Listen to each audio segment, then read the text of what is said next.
ഒരു ചോദ്യം കൂടി പറയാം. ഉം.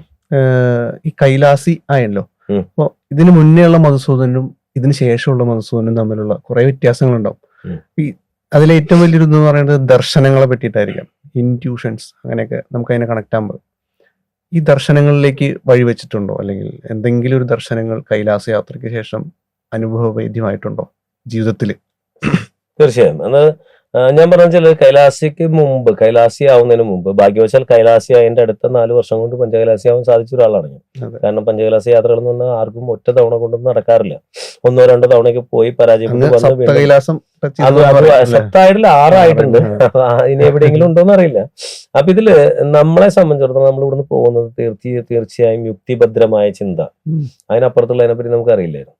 അപ്പൊ എല്ലാം എന്റെ കഴിവ് എന്ന് ഞാൻ വിശ്വസിച്ചിരുന്ന ഒരു കാലത്ത് ഞാൻ ഇൻഡ്യൂഷനിലേക്ക് തന്നെയാണ് വരുന്നത്. ഉം, ഉം, അപ്പൊ പിന്നീട് എഴുതാനൊക്കെ ആരംഭിച്ചു. അതിന് ശേഷമാണ് നമ്മൾ എഴുതാനൊക്കെ ആരംഭിക്കുന്നത്. ഉം. അപ്പൊ എഴുതി കഴിഞ്ഞിട്ട് പലപ്പോഴും നമ്മളൊരു ആർട്ടിക്കിൾ എഴുതി കഴിഞ്ഞിട്ട് ഒരു 2 ദിവസം കഴിഞ്ഞത് വായിക്കുമ്പോൾ ഇത് ഞാൻ തന്നെയാണ് എഴുതിയെന്നുള്ളൊരു സംശയം. ഉം. കാരണം വെച്ചാല് എന്റെ ആക്റ്റീവ് ചിന്തയിൽ സജീവമായിരിക്കുന്ന എന്റെ ചിന്താമണ്ഡലത്തിൽ ഇല്ലാത്ത ചില കാര്യങ്ങൾ ഞാൻ അതിൽ എഴുതിയിട്ടുണ്ടായി. ഉം. അതെങ്ങനെ വന്നു എന്ന് എനിക്കറിയില്ല. അത് എഴുതിക്കൊണ്ടിരിക്കുമ്പോൾ സംഭവിക്കുന്നതാണ്.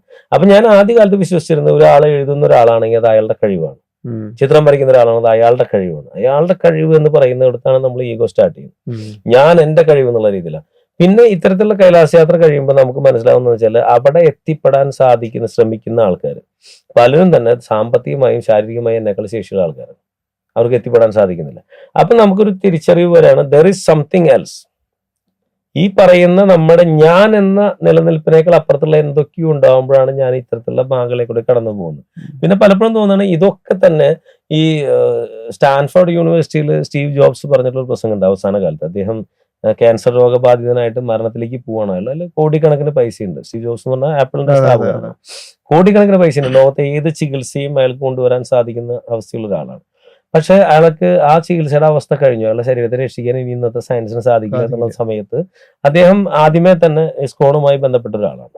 അതെ, അതെ. അത് ഉം. തുടക്കം മുതൽ ഇസ്കോണായിട്ട് ബന്ധപ്പെട്ടത് ആക്ച്വലി ഭക്തി കൊണ്ടല്ല, ഒരു നേരത്തെ ഭക്ഷണം ഡീസന്റ് മീൽ കിട്ടാൻ വേണ്ടിയിട്ട് വെള്ളിയാഴ്ചകളിൽ ഇസ്കോണിലേക്ക് നടന്നു പോയിരുന്ന ഒരാളാണ്. ഉം. അപ്പൊ അദ്ദേഹം നടത്തിയൊരു പ്രസംഗത്തിൽ പറയുന്ന ഫിൽ ഇൻ ദ ഡോട്ട്സ് എന്ന് പറയുന്നൊരു സംഭവമാണ്. അതായത് ഇങ്ങോരുടെ ജീവിതത്തിൽ ഉണ്ടായ പല സംഭവങ്ങളുടെ അർത്ഥം പിന്നീട് അയാൾക്ക് അവസാന കാലഘട്ടത്തിൽ എത്തുമ്പോഴാണ് മനസ്സിലാവുന്നത്. എന്തിനാണ് ചെറുപ്പകാലത്ത് ഇത് ഇങ്ങനെ ഉണ്ടായത്, എങ്ങനെയാണ് എന്തുകൊണ്ട് എന്റെ കോളേജിൽ ഞാൻ എക്സ്പെൽ ആയിട്ട് ഞാൻ അവിടെ കാലിഗ്രാഫി പഠിച്ചത്, അതിന്റെ പർപ്പസ് എന്തായിരുന്നു, ഇതൊക്കെ പുള്ളിക്ക് മനസ്സിലാവുന്ന ജീവിതത്തിന്റെ പല സ്റ്റേജ് കഴിയുമ്പോഴാണ്. ഉം. അപ്പൊ കൈലാസയാത്ര കഴിയുന്ന സമയത്ത് നമുക്കും മനസ്സിലാവുന്നത് എന്റെ കുട്ടിക്കാലത്തുണ്ടായ ഒരു അനുഭവം ഒരു കാര്യത്തിനും അല്ല എന്ന് ഞാൻ വിചാരിച്ചിരുന്ന ഒറ്റപ്പെട്ട ഒരു അനുഭവത്തിന് ഒരു പർപ്പസ് ഉണ്ടായിരുന്നു എന്നുള്ളത് ഞാൻ കാലങ്ങൾക്ക് ശേഷം തിരിച്ചറിയാൻ തുടങ്ങി. ഉം. അപ്പോഴാണ് ഞാൻ ഈ അദൃശ്യമായ പ്ലാൻ എന്താണെന്നുള്ളത്. അപ്പൊ ഞാൻ എന്റെ സുഹൃത്തുക്കളോട് പറയാവുന്ന ഒരു കാര്യമുണ്ട്. നിങ്ങളുടെ ജീവിതത്തിൽ നിങ്ങൾ പ്ലാൻ ചെയ്ത പോലെ കാര്യങ്ങൾ നടന്നിട്ടുണ്ട്. അപ്പൊ പിന്നെ എന്താന്ന് പറയുന്നത് ഒന്നുകൂടി ആലോചിച്ച് നോക്കാൻ പറയുമ്പോൾ അല്ലേ, ഞാൻ പ്ലാൻ ചെയ്ത പോലെ എല്ലാം നടന്നിരിക്കുന്നത് വ്യത്യാസമായിട്ടാണ്. വ്യത്യാസം. ഞാൻ ചോദിച്ചു, നിങ്ങൾ പ്ലാൻ ചെയ്തതിനേക്കാൾ മനോഹരമാണോ നിങ്ങളുടെ ജീവിതത്തിൽ സംഭവിച്ചിട്ടുള്ള കാര്യം? ഉം. ഉം. അപ്പൊ എല്ലാവരും ആലോചിച്ചിട്ട് പറഞ്ഞു അതെ, ഞാൻ വിചാരിച്ചിരുന്നത് ഇങ്ങനെയല്ല, ഇതിനേക്കാൾ ബെറ്റർ ആയിട്ട് പോകുന്നത്. അപ്പൊ നിങ്ങളുടെ പ്ലാനിങ് നടക്കുന്നില്ല, നടക്കുന്ന പ്ലാനാണോ നിങ്ങൾക്ക് പ്ലാൻ ചെയ്യാൻ പറ്റുന്നതിനേക്കാൾ മനോഹരമാണെന്നുണ്ടെങ്കിൽ there is somebody else planning for you. അല്ലെ, ഇത് ആരും ആവട്ടെ, നിങ്ങൾ എക്സ് ഓർ വൈ, നിങ്ങൾ എന്ത് പേര് വേണമെങ്കിൽ കിട്ടുമോ, ആരൊരാൾ നിങ്ങൾക്ക് വേണ്ടി പ്ലാൻ ചെയ്യുന്നുണ്ട്, ആ പ്ലാൻ നിങ്ങളെക്കാൾ മനോഹരം, നിങ്ങൾ പ്ലാൻ ചെയ്യുന്നതിനേക്കാൾ മനോഹരമാണെന്നുണ്ടെങ്കിൽ നിങ്ങൾ എന്തിനു വേണ്ടിയിട്ടാണ് ഈ ദുശാഠ്യങ്ങൾ പിടിച്ചുകൊണ്ട് പ്ലാൻ ചെയ്യുന്നത്? എനിക്ക് പലപ്പോഴും തോന്നിയത് ഒരു മീനിനെ ഡിസൈൻ ചെയ്തിരിക്കും. ഒരു മീൻ ജനിച്ചു വരുമ്പോൾ അതിന്റെ ഒരു പർപ്പസ് ഉണ്ട്, അതിന് ജലത്തിൽ കൂടി പോകാനാണ്. ആ മീനിനെ പിടിച്ച് നമ്മൾ പറത്താൻ നോക്കുമ്പോഴാണ് അവിടെ ഫ്രിക്ഷൻ വരുന്നത്, അതെ, അതെ. ജീവിതമായിട്ടുള്ള ഫ്രിക്ഷൻ വരുന്നത്. ഉം. ഇനി ഒരു ആനയെ പിടിച്ച് മരം കയറ്റാൻ നോക്കി നോക്കൂ, വലിയ ബുദ്ധിമുട്ടാണ്. കുരങ്ങൻ സ്വാഭാവികമായിട്ട് മരം കയറും. കുരങ്ങനെ പിടിച്ച് നീണ്ടിക്കാൻ ശ്രമിച്ചാൽ അതിനും ബുദ്ധിമുട്ടാണ്, നമുക്കും ബുദ്ധിമുട്ടാണ്. അപ്പൊ ഇങ്ങനെ എന്തിനു വേണ്ടിയാണോ ഒരു ജന്മം എടുക്കുന്നത്, ആ ജന്മത്തിന് കൃത്യമായ ഒരു പർപ്പസ് ഉണ്ട്. ആ പർപ്പസ് മുകളിലിരിക്കുന്ന ഒരു ശക്തി അല്ലെങ്കിൽ ഒരു രചയിതാവ് കൊടുക്കുന്നത് നമ്മൾ വിശ്വസിക്കുകയാണെങ്കിൽ, ഞാൻ എല്ലാവരോടും ഫോഴ്സ് ചെയ്ത് പറയുന്നല്ലോ വിശ്വസിക്കുന്നത്, അങ്ങനെയാണെന്നുണ്ടെങ്കിൽ നിങ്ങളുടെ ജീവിതത്തിന് സ്വാഭാവികമായ ഒരു താളമുണ്ട്. ഈ സ്വാഭാവികമായ താളം നിങ്ങൾ മറന്നു പോകുമ്പോഴാണ് സത്യത്തിൽ നിങ്ങളുടെ ജീവിതത്തിൽ ടെൻഷനുകൾ വരുന്നത്. അപ്പൊ ഈ സ്വാഭാവിക താളം നിങ്ങളുടെ ജീവിതത്തിൽ കൂടെ സംഭവിക്കാൻ വേണ്ടി നിങ്ങൾ വിട്ടുകൊടുത്താൽ, അതായത് ഒഴുക്കിൽ പോകുന്ന ഒരു പൊങ്ങുനടി പോലെ നിങ്ങൾ ഒഴുകാൻ തുടങ്ങിയാൽ എല്ലാം സ്വാഭാവികമായി സംഭവിക്കാൻ തുടങ്ങും. അതെന്റെ ജീവിതം കൊണ്ട് ഞാൻ പഠിച്ചിട്ടുള്ള സംഭവമാണ്. അപ്പൊ ആ സമയത്ത് ഞാൻ മനസ്സിലാക്കിയ ഒരു സാധനം എന്ന് പറഞ്ഞാൽ there is something happening through us. ഞാനിപ്പോ ഒരു ലേഖനം എഴുതുന്നു എന്ന് പറയുമ്പോൾ ആ ലേഖനത്തിൽ ഞാൻ സജീവമായി ചിന്തിക്കാത്ത പല ആശയങ്ങൾ കടന്നു വരുന്നത് എങ്ങനെയാണെന്നുള്ളതാണ് അന്വേഷണത്തിന്റെ ആയത്തുവിടം. പിന്നീടാണ് ഞാൻ ഇങ്ങനെ ഒരു തിയറിയെ പറ്റി അറിയുന്നത്, യൂണിവേഴ്സൽ ബ്രെയിൻ എന്ന് പറയുന്നത്. ഈ ലോകത്തെ സകല ചോദ്യങ്ങളും ഉത്തരങ്ങളും സജ്ജീകരിക്കുന്ന അല്ലെങ്കിൽ ശേഖരിച്ചു വെച്ചിരിക്കുന്ന ഒരു യൂണിവേഴ്സൽ ബ്രെയിൻ. ഒരു മനുഷ്യൻ മരിക്കുമ്പോൾ അവന്റെ തലച്ചോറിലേക്ക് കൃത്രിമമായിട്ട് നമ്മൾ ഡാറ്റ കൊടുത്താൽ പോലെ ഇന്ന് ഡാറ്റ റിട്രീവ് ചെയ്യാനുള്ള സയൻസ് ഇന്നില്ല നമുക്ക്. ഒരു ഹാർഡ് ഡിസ്കിൽ നിന്ന് ഡാറ്റ റിട്രീവ് ചെയ്യുന്ന പോലെ ഒരുപാട് പുസ്തകങ്ങൾ വായിച്ച, ഇപ്പൊ ഇവിടെയൊക്കെ ഒരുപാട് പുസ്തകങ്ങൾ വായിച്ചാൽ, ഇപ്പൊ PG ഒക്കെ ഏറ്റവും കൂടുതൽ പുസ്തകങ്ങൾ വായിച്ചാൽ, M കൃഷ്ണൻ നായർ ഒരുപാട് പുസ്തകങ്ങൾ വായിച്ചാൽ, അപ്പൊ അദ്ദേഹത്തിന്റെ പുസ്തകം, അദ്ദേഹത്തിന്റെ സാഹിത്യ ഫലത്തിനൊക്കെ വേണ്ടി നമ്മൾ കാത്തിരുന്നത്. അങ്ങനെയുള്ള പല ആൾക്കാരും ഈ പുസ്തകങ്ങൾ അവർ വായിച്ച അറിവുകൾ വെറും മാംസമായി മാറുന്ന തലച്ചോറിലാണ് സ്റ്റോർ ചെയ്തിരിക്കുന്നത് എന്ന് പറയുമ്പോൾ നമുക്കൊരു ആശയക്കുഴപ്പം തോന്നും. അതല്ലാതെ എവിടെയെങ്കിലും അത് ഉണ്ടാവുമോ? അവർ മരിക്കുന്ന, അവരുടെ ശരീരം അവരിൽ വിട്ടൊഴിയുമ്പോൾ ഈ അറിവ് മറ്റെവിടെയെങ്കിലും മാറ്റപ്പെടുന്നുണ്ടോ? ഇതിനെപ്പറ്റിയുള്ള അന്വേഷണം നടക്കുമ്പോൾ നമുക്കറിയാം ലോകത്ത് സജീവമായി നിൽക്കുന്ന ഒരു സങ്കല്പമാണ് യൂണിവേഴ്സൽ ബ്രെയിൻ എന്ന് പറയുന്നത്. എല്ലാ അറിവുകളും, എല്ലാ ചോദ്യങ്ങളും വരുന്നത് യൂണിവേഴ്സൽ ബ്രെയിനിൽ നിന്നാണ്.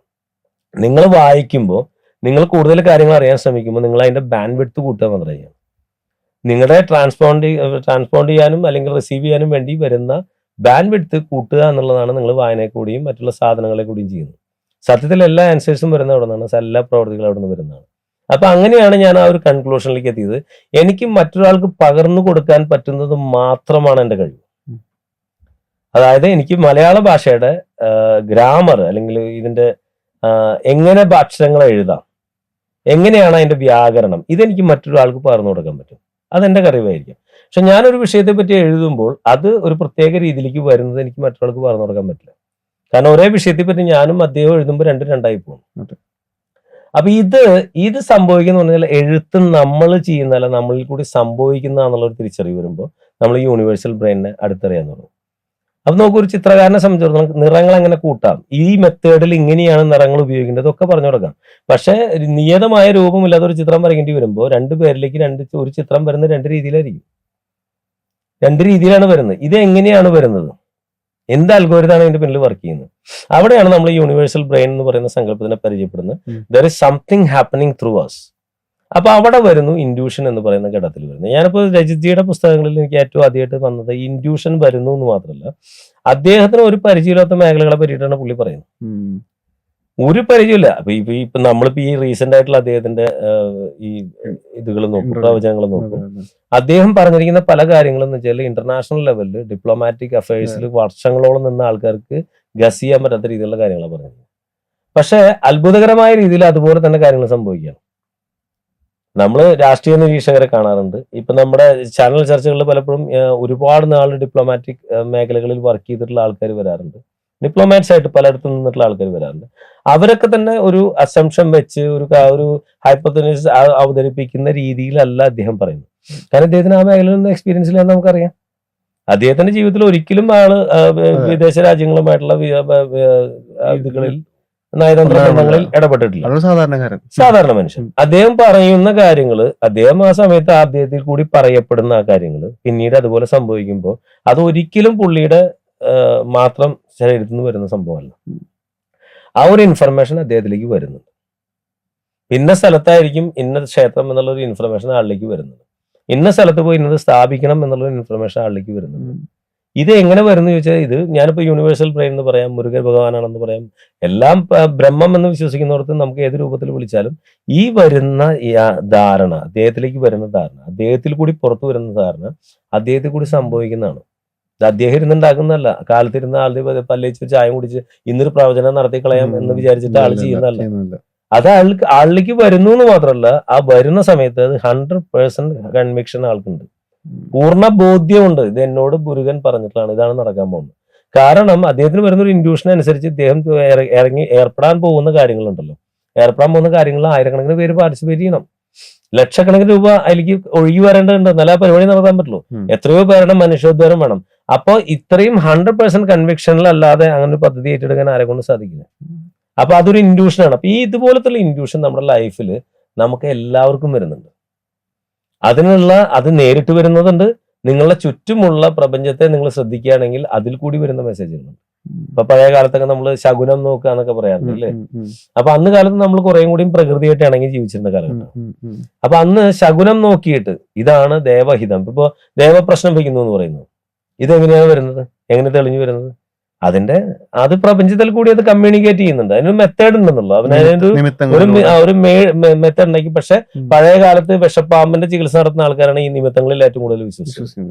അപ്പൊ അവർക്ക് വൈകുന്നേരം ഒരാൾ വരുന്നുണ്ടെങ്കിൽ അവന് കാലത്ത് തന്നെ അറിയാൻ പറ്റും. ഇന്ന പാമ്പിനുള്ള മരുന്ന് അരച്ച് വെച്ചോളൂ. പിന്നെ പറയുമ്പോ ചിലപ്പോൾ കാര്യസ്ഥനോട് പറയും പടിപ്പുരയിൽ നിന്നുള്ളൂ, അവിടെ തന്നെ മടക്കിയോളൂ, രക്ഷയില്ല എന്ന് പറയും.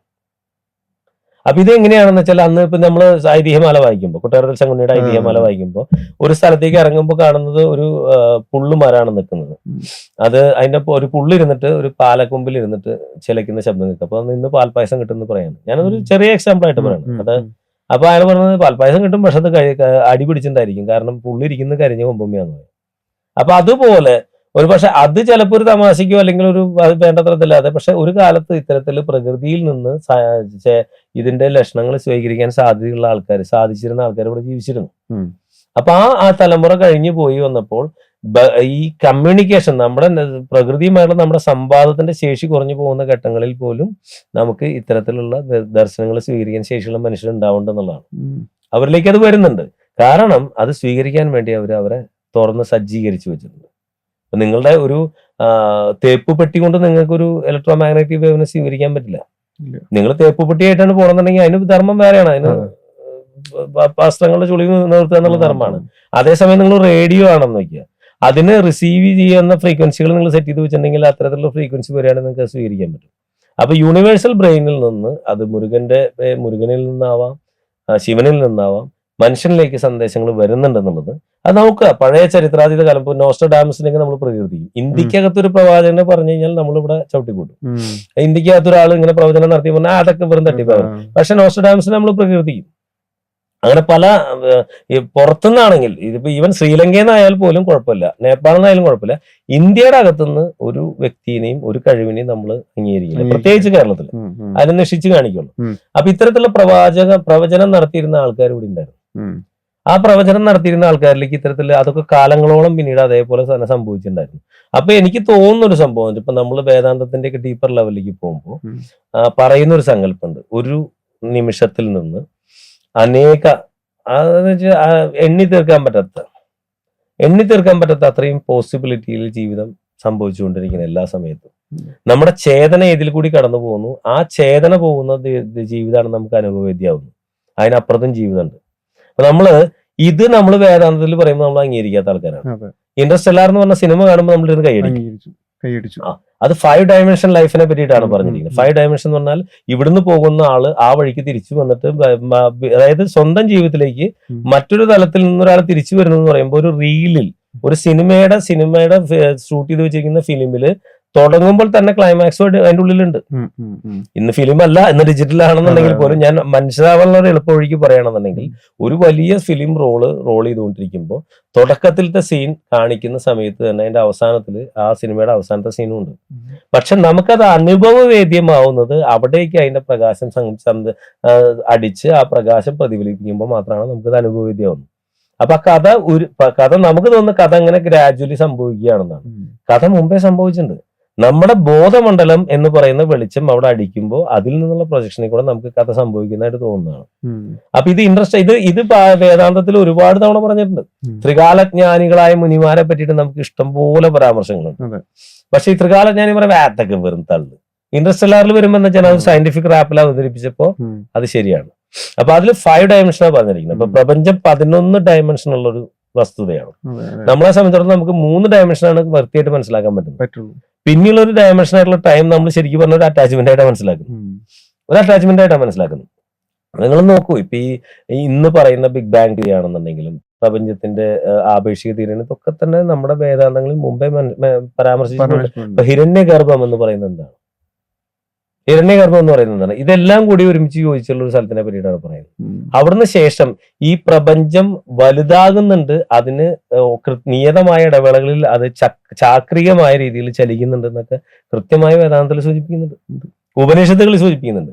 അപ്പൊ ഇപ്പൊ നമ്മൾ പറയുന്ന big bang to black hole, Stephen W Hawkins പറയുന്ന big bang to black hole അവിടുന്ന് തിരിച്ചു വരുന്നു.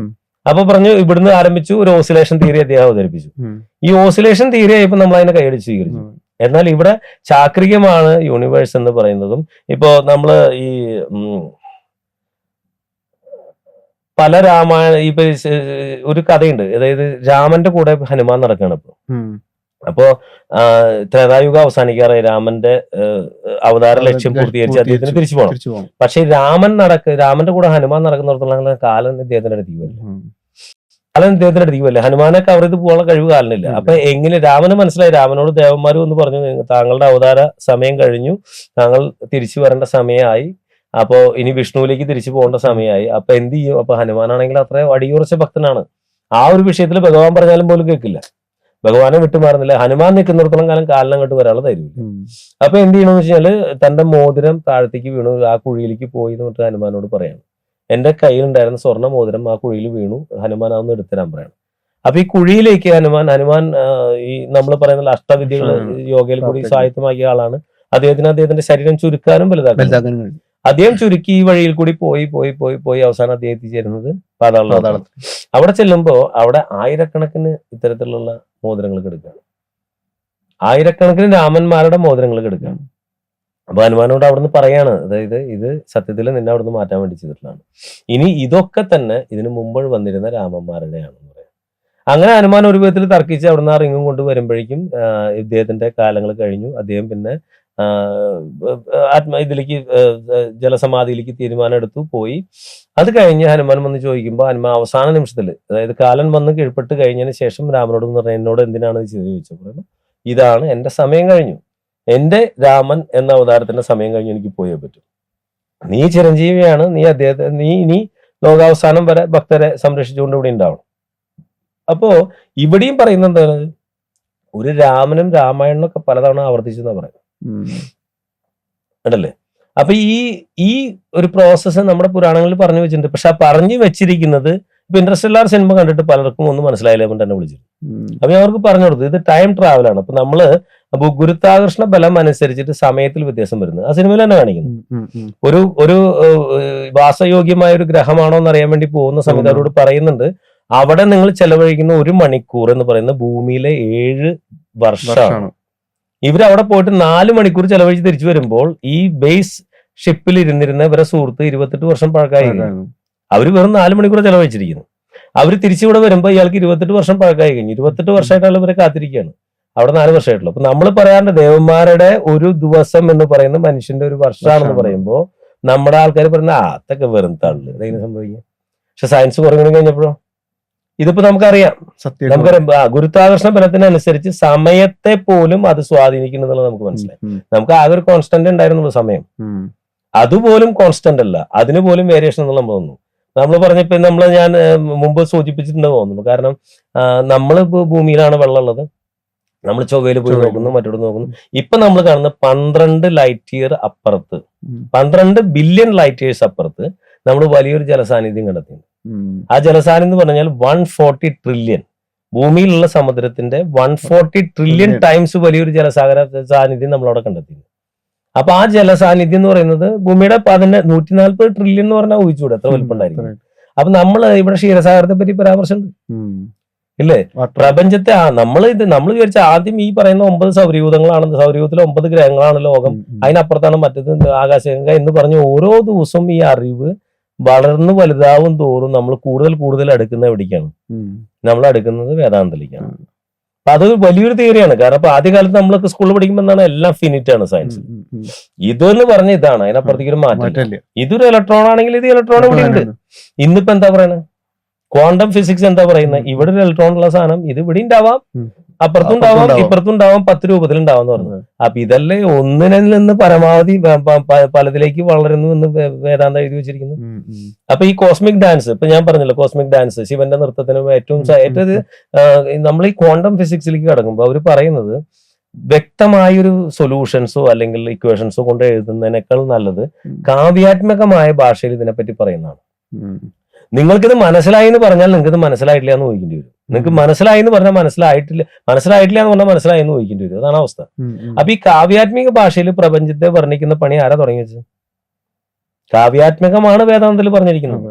അത് കാവ്യാത്മകമാണ്, അതിന്റെ റേഞ്ച് കൂടുതലാണെന്ന് തിരിച്ചറിയാത്ത കാലത്ത് നമ്മൾ എന്തിനാ അതിനെപ്പറ്റി പറഞ്ഞത്? അത് തെറ്റാണെന്ന് പറഞ്ഞു. ഇപ്പൊ സയൻസ് വളർന്നു വരുമ്പോൾ നമ്മൾ വിചാരിച്ചതിനെ ക്ലപ്പടുത്ത് ഇപ്പൊ വിഷ്ണുവിന്റെ അനന്ത ശയനം എന്ന് നമ്മൾ മനസ്സിൽ പാലാഴിയിൽ കിടക്കുന്ന വിഷ്ണുവിന്റെ ശയനം, അദ്ദേഹമാണ് പ്രപഞ്ചത്തിന്റെ പാലനം എന്ന് പറയുന്നത്. ഒരു മനുഷ്യർക്ക് മനസ്സിലാവാൻ വേണ്ടി ലളിതവൽക്കരിച്ച് രൂപവൽക്കരിച്ച് കൊടുത്തിട്ടുള്ളതാണെങ്കിലും ഈ പ്രപഞ്ചത്തിന്റെ രൂപത്തിനെ പറ്റിയിട്ട്, പ്രപഞ്ചത്തിന്റെ നിർമ്മിതിയെ പറ്റിയിട്ട്, അതിന്റെ നിലനിൽപ്പിനെ പറ്റിയിട്ട് സയന്റിഫിക് ആയിട്ട് പറഞ്ഞാൽ മനസ്സിലാവാത്തൊരു കാലഘട്ടത്തിൽ വളരെ ലഘുവായ ഭാഷയിൽ, അതായത് അതിലെ ഏറ്റവും പ്രധാനപ്പെട്ട സംഭവം എന്ന് പറഞ്ഞു കഴിഞ്ഞാൽ പലപ്പോഴും സയൻസ് അഹങ്കാരം കൊണ്ടുവരുന്നതുകൊണ്ട്. സയൻസിന്റെ ഫോളോവേഴ്സ് എന്ന് പറഞ്ഞാൽ നമ്മൾ സംസാരിക്കുന്ന ആൾക്കാരെ നോക്കിയുള്ളൂ, അവരെല്ലാം ഭയങ്കര യുക്തിപരമായിട്ട് ഞങ്ങളുടെ കയ്യിലാണെല്ലാം എന്നുള്ള രീതിയിൽ സംസാരിക്കുന്ന ആൾക്കാർ, എനിക്ക് മാറ്റിമറിക്കാൻ സാധിക്കുന്നു പറയുന്ന ആൾക്കാരാണ് പലപ്പോഴും കണ്ടിട്ടില്ല. എന്നാൽ വേദാന്തത്തിൽ ഇതേ സാധനം പറയുമ്പോൾ അത് വിനയം കൊണ്ടുവരും. വിനയം മാത്രമല്ല, മറ്റു ജീവികളിൽ കൂടി എനിക്ക് തുല്യമായ ശക്തി ഉണ്ടെന്നുള്ള തിരിച്ചറിവ് കൊണ്ടുവരും.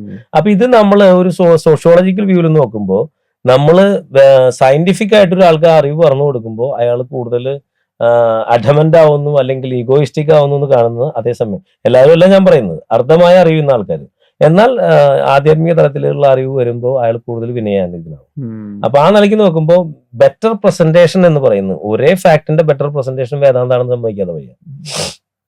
അപ്പൊ നമ്മൾ സാധാരണ പറയാറുണ്ട്, നിങ്ങൾ ഭൂമിയുടെ വലുപ്പം നോക്കൂ, നിങ്ങളൊരു ടൈനി ഇതാണ്, നിങ്ങൾ ഈ ഭൂമിയിൽ നാളെ ഈ സൗരയൂഥം തന്നെ ഇല്ലാതായി പോയാൽ പോലും ഈ പ്രപഞ്ചത്തിന് ഒരു മാറ്റം ഉണ്ടാവില്ല. അത്രയും ചെറിയൊരു പുഫ്, അത് ശബ്ദം പോലും കേൾക്കില്ല, അത്രയും ചെറുതാണ്. അപ്പൊ നിങ്ങൾ എന്നിട്ട് അഹങ്കരിക്കുകയാണെന്ന് പറഞ്ഞാൽ അഹങ്കാരം പോകുന്നില്ല. അതായത് നേരെ മറിച്ച് നമ്മൾ ഭഗവാൻ എന്ന് പറയുന്ന ഒരു ചൈതന്യത്തെ അതിലേക്ക് അവതരിപ്പിക്കുമ്പോൾ, ആ പ്രപഞ്ചവുമായി നമ്മൾക്കുള്ള ബന്ധത്തെ പറ്റി പറയുമ്പോൾ നമ്മൾ നോക്കും വളരെ സംഭവമാണ്. ഇത്രയും വലിയ പ്രപഞ്ചത്തിൽ ഒരു മനുഷ്യൻ എന്ന് പറയുന്നത് ചെറുതാണ്. പക്ഷെ ഈ മനസ്സിന് സ്വതന്ത്രമായ ഒരു അനുഭവമുണ്ട്, അനുഭൂതിയുണ്ട്, സ്വതന്ത്രമായ ഒരു അന്വേഷിക്കാൻ വേണ്ട സാഹചര്യമുണ്ട്. നമ്മളന്ന് ജീവിക്കുക, അതൊരു വലിയ സംഭവമാണ്. അപ്പൊ ആ ജീവിയിലേക്ക് വിനയം കൊണ്ടുവരുന്നു, ഇത്രയും വലിയ പ്രപഞ്ചത്തിന്റെ വ്യാപ്തി കൊണ്ടുവരുന്നു. നീ ചെയ്യേണ്ട കാര്യങ്ങൾ ഒരു പക്ഷെ നമ്മുടെ ധർമാധർമ്മം കൊണ്ട് ചിലപ്പോൾ പ്രപഞ്ചത്തിനൊന്നും സംഭവിക്കുന്നുണ്ടാവില്ല. പക്ഷെ നീ ചെയ്യേണ്ട കാര്യങ്ങൾ ഇങ്ങനെയാണ്, നിന്റെ ലൈഫിന് ഒരു സൈക്കിൾ ഉണ്ടെന്നും പറഞ്ഞു കൊടുക്കാൻ നമ്മുടെ ചിന്തകർക്ക് സാധിച്ചിരുന്നു. ഇവരെങ്ങനെയാണ് ഇതൊക്കെ കണ്ടിരുന്നത്? ഇപ്പൊ സൂര്യന്റെ രശ്മി 8 മിനിറ്റ് കൊണ്ടാണ് ഇവിടെ എത്തുന്നുള്ളത് നമ്മൾ കാൽക്കുലേറ്റ് ചെയ്യുന്നുണ്ട്. ഇത് നമുക്ക് 4000 വർഷം മുമ്പ് അറിയാം. ഇപ്പോഴാണ് ഈ അടുത്ത കാലത്താണ് സയൻസിന് കണ്ടെത്താൻ പറ്റിയിട്ടുള്ളത്. ഇപ്പൊ ശനിക്ക് ചുറ്റും വട്ടുണ്ട് എന്നുള്ളത് ടെലിസ്കോപ്പ് കണ്ടുപിടിച്ച് ഗലീലിയോ വരുന്നതിന് മുമ്പ് കൂടി ഉണ്ട്. ശില്പങ്ങളുണ്ട്, നമുക്ക് നമ്മുടെ മുമ്പിൽ നിൽക്കുന്ന ശില്പങ്ങളുണ്ട്. അപ്പൊ പല ക്ഷേത്രങ്ങളിലും അത് കുത്തിവെച്ചിട്ടുണ്ട് അതുപോലെ. അപ്പൊ ഇതെങ്ങനെ വരാഹം ഭൂമിയെ ഉയർത്തിക്കൊണ്ടുവരികയാണ്, ഭൂഗോളത്തെ ഉയർത്തിക്കൊണ്ടുവരികയാണ്. ആ ഭൂമി ഗോളാണെന്നുള്ളത് നമുക്കറിയാം, കോപ്പർനിക്കസ് വരുന്നതിന് മുമ്പ് നമുക്കറിയാം. അപ്പൊ ഇതൊക്കെ എങ്ങനെയാ അറിഞ്ഞിരുന്നത്? ഇതാരും ഇവര് വിമാനത്തിൽ സഞ്ചരിച്ച് അവിടെ പോയി നോക്കി കണ്ട് ഞാൻ ഇപ്പൊ സ്പേസ് ഷട്ടിലിൽ ഇരുന്നുകൊണ്ട് ഇതിപ്പോ ഇവിടുന്ന് ഒരു വേദവ്യാസൻ സ്പേസ് ഷട്ടിലിൽ പിടിച്ചു പോയി മുകളിൽ പോയി അത് അവിടെ ഇനി വിഷ്ണു കിടക്കണല്ലേ, അത് ശരി അവിടെ വെള്ളം ഉണ്ട് അത് എന്ന് പറഞ്ഞിട്ടുള്ളതല്ല. പ്രപഞ്ചത്തിന്റെ യൂണിവേഴ്സൽ ബ്രെയിൻ ആയിട്ട് അവര് ധ്യാനത്തിൽ കൂടി സംവദിക്കാൻ തുടങ്ങിയപ്പോൾ, ഞാൻ ഇതിനൊരു എക്സാമ്പിൾ പറഞ്ഞുതരാം. അപ്പൊ നമ്മൾ ഈ പറയുന്ന സാധനം ഉണ്ടല്ലോ, നമ്മുടെ സെറിബ്രൽ കപ്പാസിറ്റി എന്ന് പറയുന്നത് വെറും 10% നമ്മൾ ഉപയോഗിക്കുന്നത്. നമുക്ക് ലഭ്യമായ ബ്രെയിനിന്റെ സെറിബ്രൽ കപ്പാസിറ്റിയുടെ വെറും 10% മാത്രമേ നമ്മൾ ഉപയോഗിക്കുന്നുള്ളൂ. 14 ഉപയോഗിച്ച ആളാണ് ഐസക് ന്യൂട്ടൻ എന്ന് പറയുന്നത്. അപ്പൊ അദ്ദേഹം ഏറ്റവും വലിയ ബ്രില്യന്റ് ആണ്. ഇതിന്റെ 20% ഉപയോഗിക്കുന്ന ഒരു ജീവി ഉണ്ട് ഇവിടെ, അത് ഡോൾഫിനാണ്. അവൈലബിൾ ആയിട്ടുള്ള ബ്രെയിനിന്റെ കപ്പാസിറ്റി ഉപയോഗിക്കുന്നത്. അപ്പൊ ഈ 10% നിന്ന് നമ്മുടെ ബ്രെയിൻ കപ്പാസിറ്റി കൂടുകയാണെന്നായിരിക്കും. ഇപ്പൊ ലൂസി എന്ന് പറയുന്ന ഒരു സിനിമയുണ്ട്. ഈ സിനിമയിൽ കാണുന്ന ഒരു കെമിക്കൽ സബ്സ്റ്റൻസിന്റെ ഉപയോഗം മൂലം ഒരു വ്യക്തിയുടെ സെറിബ്രൽ കപ്പാസിറ്റി 100%ലേക്ക് വരുന്ന ഒരു അവസ്ഥയാണ്. അപ്പൊ ഏറ്റവും 100% ഐ ആം എവരിവെയർ എന്നുള്ളതാണ് മെസ്സേജ് വരുന്നത്. ആ വ്യക്തി ഇല്ല. പിന്നെ 100% സെറിബ്രൽ കപ്പാസിറ്റി നിങ്ങൾ പരബ്രഹ്മാവാണ്, പരബ്രഹ്മത്തിലേക്ക് വിലയം പ്രാപിക്കുകയാണ്. ഐ ആം എവരിവെയർ എന്നുള്ള ഒരു മെസ്സേജ് ആണ് വരുന്നത്. മോർഗൻ ഫ്രീമാനൊക്കെ അഭിനയിച്ചിട്ടുള്ള സിനിമയാണ്. ഈ ലൂസി എന്നുള്ള പേര് തന്നെ മനുഷ്യന്റെ പരിണാമ ചക്രത്തിലെ ഒരു പ്രത്യേക ഘട്ടത്തിലുള്ള ഒരു ഫോസിൽ അല്ലെങ്കിൽ ആ ഒരു പ്രത്യേക ജീവി, ഏപ്പുകളുടെയും മനുഷ്യന്റെ ഇടയിൽ നിൽക്കുന്ന ജീവിക്ക് കൊടുത്തിരിക്കുന്ന പേരാണ് ലൂസി എന്ന് പറയുന്നത്. ആ പേരാണ് നായിക കൊടുത്തിരിക്കുന്നത്. അതും ഒരു റെപ്രസെന്റേഷൻ ആണ്. എന്നിട്ട് ഈ ലൂസിനെ പോയിട്ട് ആ നായിക പോയി തൊടുന്നത്, ടൈം ട്രാവൽ ചെയ്ത് അവിടെ പോയി തൊടുന്നതായിട്ട് ആ സീൻ കാണിച്ചിട്ടുണ്ട്. അപ്പോ ബ്രെയിൻ കപ്പാസിറ്റി, സെറിബ്രൽ കപ്പാസിറ്റി കൂടിയപ്പോൾ ഈ ലൂസി എന്ന് പറയുന്ന കഥാനായിക ഇത്തരത്തിൽ കൈകൊണ്ട് ആക്ഷൻ കാണിക്കുമ്പോൾ കാലം പിറകിലേക്ക് ഓടിപ്പോവാണ്. അപ്പൊ അവര് വേഗത്തിൽ കാണിക്കുമ്പോൾ വേഗത്തിൽ ഓടിപ്പോകുന്നു. ന്യൂയോർക്കിലെ ടൈം സ്ക്വയറിൽ ഇരുന്നു കൊണ്ട് അവർ അവിടുന്ന് പിറകോട്ട് പോയി ജുറാസിക് എറിയും കഴിഞ്ഞ് പിറകോട്ട് പോയി അങ്ങനത്തെ ഓരോ സ്റ്റേജുകൾ അവർ കാണുന്നത് അതിന്റെ പ്രപഞ്ച ഉൽപ്പത്തി വരെ അവർ എത്തുന്നത്. അപ്പൊ സെറിബ്രൽ കപ്പാസിറ്റി വർദ്ധിച്ച ഒരു വ്യക്തി ഒരു പാഡിന്റെ മുകളിൽ നമ്മൾ കൈകൊണ്ട് ഗസ്റ്റ് കാണിക്കുമ്പോൾ പാവുന്ന പോലെ അവർക്ക് കാലത്തെ മാറ്റാൻ പറ്റുന്നുണ്ടാവും. അപ്പൊ അത് വ്യക്തമാക്കുന്ന അവര് പറയുന്ന തിയറി എന്ന് പറഞ്ഞാൽ പുതിയ തിയറി ഒന്നല്ല. കാലം ഇവിടെ നിൽക്കുന്നുണ്ട്. ഈ എല്ലാ സംഭവ വികാസങ്ങളും ഇവിടെ ഉണ്ട്. എല്ലാം സൈമൾട്ടേനിയസ്ലി സംഭവിച്ചുകൊണ്ടിരിക്കുന്നുണ്ട്. അന്നത്തെ ലൂസി അവിടെ ജീവിക്കുന്നുണ്ട്, ഇന്നത്തെ ലൂസി അവിടെ ജീവിക്കുന്നുണ്ട്. പക്ഷെ നിങ്ങളുടെ ബോധമണ്ഡലം സഞ്ചരിക്കുന്ന പ്രദേശമാണ് നിങ്ങൾക്ക് ജീവിതമായിട്ട് അനുഭവവേദ്യമാകുന്നത്. അപ്പൊ ആ ഒരു ബോധമണ്ഡലത്തിൽ നിന്ന് നിങ്ങൾ വർദ്ധിച്ച് cerebral capacity, that means universal brain ആയിട്ടുള്ള നിങ്ങളുടെ കണക്ഷൻ ബാൻഡ്വിഡ്ത്ത് വർദ്ധിച്ച് 100 Mbps ആയി മാറുമ്പോൾ, ഞാനൊരു ഉദാഹരണം പറയാണ്. ആദ്യകാലത്ത് ഇന്റർനെറ്റ് കണക്ഷൻ വരുമ്പോൾ 100 Mbps കേബിളാണ് നമ്മൾ ഉപയോഗിക്കുക. എന്നിട്ട് ഉപയോഗിച്ചിരുന്നത് 240 kbയുടെയൊക്കെയാണ് കണക്ഷൻ വരിക. അപ്പൊ ഈ 100 Mbps എന്ന് പറയുന്ന ഒരു വലിയ റേഞ്ചിലേക്ക് ഇത് മാറുമ്പോൾ എന്തുണ്ടാവുന്നു, അത്രയും നിങ്ങൾക്ക് അനുഭവവേദ്യമാവണം. ആ അനുഭവവേദ്യമാവുന്ന സമയത്ത് നിങ്ങൾ സൃഷ്ടാവിന് ഈക്വലന്റ് ആവണം. That means you are becoming a Brahma.